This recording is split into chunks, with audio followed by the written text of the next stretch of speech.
អ្នកនរគ្នាដឹងអត់ថាតើមូលហេតុអីបានជាឲ្យទៅដល់ម៉ោងព័ត៌មានគឺទៅដល់ជាច្រើនគឺគាត់អត់ធ្វើការចូលផ្សារទេ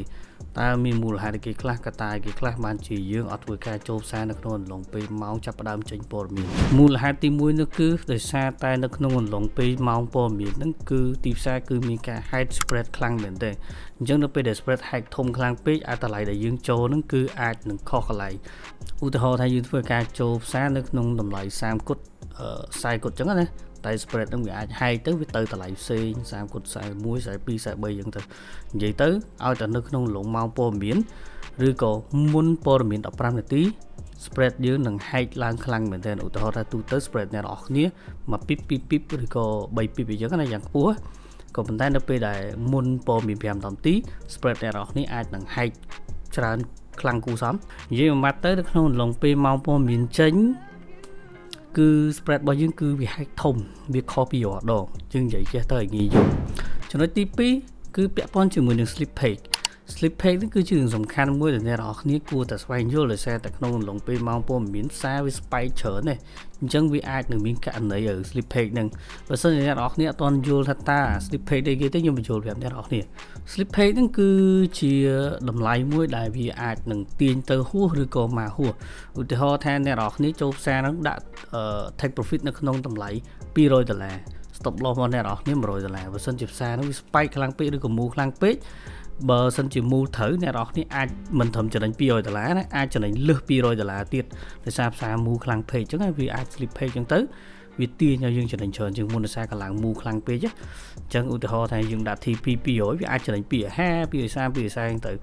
ក៏ប៉ុន្តែបើសិនជាអ្នកនរគ្នាចូលផ្សារខុសវាទៅ CSL វិញវាអត់ខាត$100ទេបើសិនជា SL របស់អ្នកនរគ្នាដាក់$100វាអាច slip page ឡើងទៅដល់130 140ឬក៏150ទៅអញ្ចឹងអាបញ្ហា slip page ហ្នឹងគឺវាលក្ខណៈថាវាទាញខ្លាំងពេកវាអាចខុសតម្លៃទីងទួចអញ្ចឹងយើងគួរតែប្រុងប្រយ័ត្នទៅថយចំណុចហ្នឹងបន្តិចដោយសារតែនៅក្នុងកត្តាព័ត៌មានគឺវាតែតែមានអាហេតុការទាំងអស់ចំណុចទី3អ្នកនរគ្នាត្រូវទទួលស្គាល់ថាយើងមិនអាច predict ទៅលើកត្តាព័ត៌មានទាំងអស់ទេយើងអាចដឹងថាព័ត៌មានចេញមកល្អឬក៏មិនល្អផ្សារមូលទៅលើឬក៏ទៅក្រោមទេនិយាយស្រួលស្ដាប់ពេលខ្លះកត្តាព័ត៌មានចេញមកផ្សារហ្នឹងពេលខ្លះអត់សឹងតែ react ផងអត់ទាំងមូលទៅលើមូលទៅក្រោមផង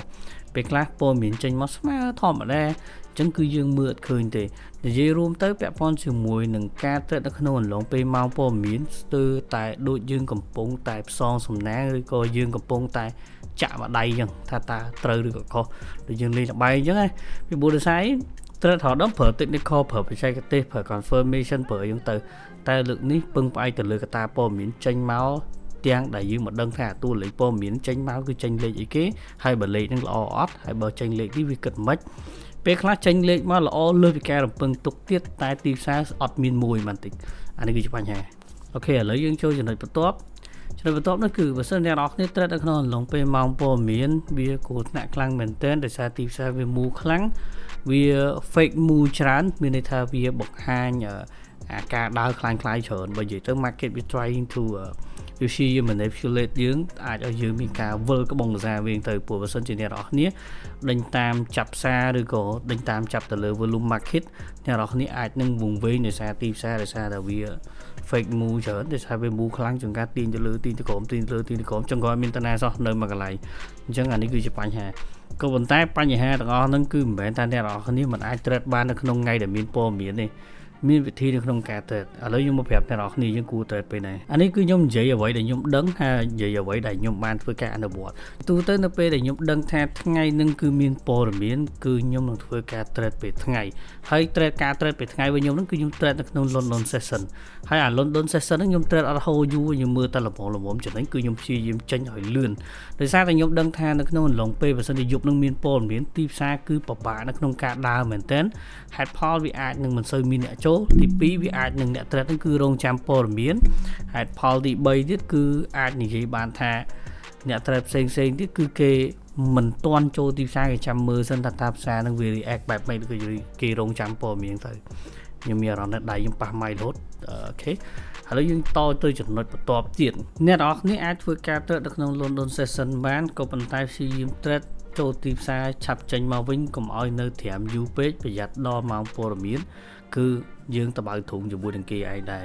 អ ចឹងកុំឲ្យដល់ម៉ោងព័ត៌មានតន់ព្យាយាមចេញឲ្យមុនម៉ោងយូរយកទីពីរវិញអ្នកនរគ្នាមិនបាច់ trade នៅក្នុងម៉ោងព័ត៌មានទេអ្នកនរគ្នាចាំព័ត៌មានចេញមកឲ្យផ្សារស្ងប់សិនចាំអ្នកនរគ្នា trade ក៏បានដែរអានឹងគេហៅថា second wave អញ្ចឹងពាក់ព័ន្ធជាមួយនឹងចំណុចត្រង់ហ្នឹងគឺមានន័យថាអ្នកនរគ្នាឧទាហរណ៍ថាផ្សារហ្នឹងចេញមក7កន្លះចាំម៉ោង8ម៉ោង9ម៉ោង10ចាំអ្នកនរគ្នា trade ឬក៏យើងហៅថាចាំឲ្យផ្សារស្ងប់សិនចាំយើងចូលព្រោះបើសិនជាផ្សារហ្នឹងកំពុងតែវល់ដើរកំពុងតែប្រកាច់កិនអ្នកនរគ្នាអាចនឹងវង្វេងដោយសារការចូលផ្សារអ្នកនរគ្នានឹងអាច hit stop loss ច្រើនអ្នកនរគ្នាអាចនឹងកម្រ hit TP និយាយប្រមាថទៅចង់ trade នៅក្នុងអន្លង់ពេលម៉ោងព័ត៌មានអត់បានទេតែបើសិនជាក្រោយម៉ោងព័ត៌មានបានចាំ trade អន្លង់ពេលម៉ោងព័ត៌មានចេញលង1ម៉ោង2ម៉ោងឬក៏3ម៉ោងស្ងាត់ចាំយើងចូលផ្សារចុះតែមើលជាក់ស្ដែងដែរបើសិនមានឱកាសចាំចូលបើអត់ឱកាសគឺមិនបាច់ចូលទេអញ្ចឹងខ្ញុំអត់លើកទឹកចិត្តឲ្យ trade ទេនៅក្នុងអន្លង់ពេលម៉ោងព័ត៌មានក៏ប៉ុន្តែនេះមិនខាត់អ្នកនរគ្នាមិនឲ្យ trade ទេអានេះគឺគាត់ឲ្យខ្ញុំ warning ឬក៏ខ្ញុំគាត់ suggest ទេអញ្ចឹងវីដេអូរបស់ខ្ញុំគឺមានតែប៉ុណ្្នឹងទេហើយបើសិនអ្នកនរគ្នាមានចង្អល់ផ្សេងៗអ្នកនរគ្នាអាចធ្វើការ comment នៅក្នុងវីដេអូនឹងបានអរគុណ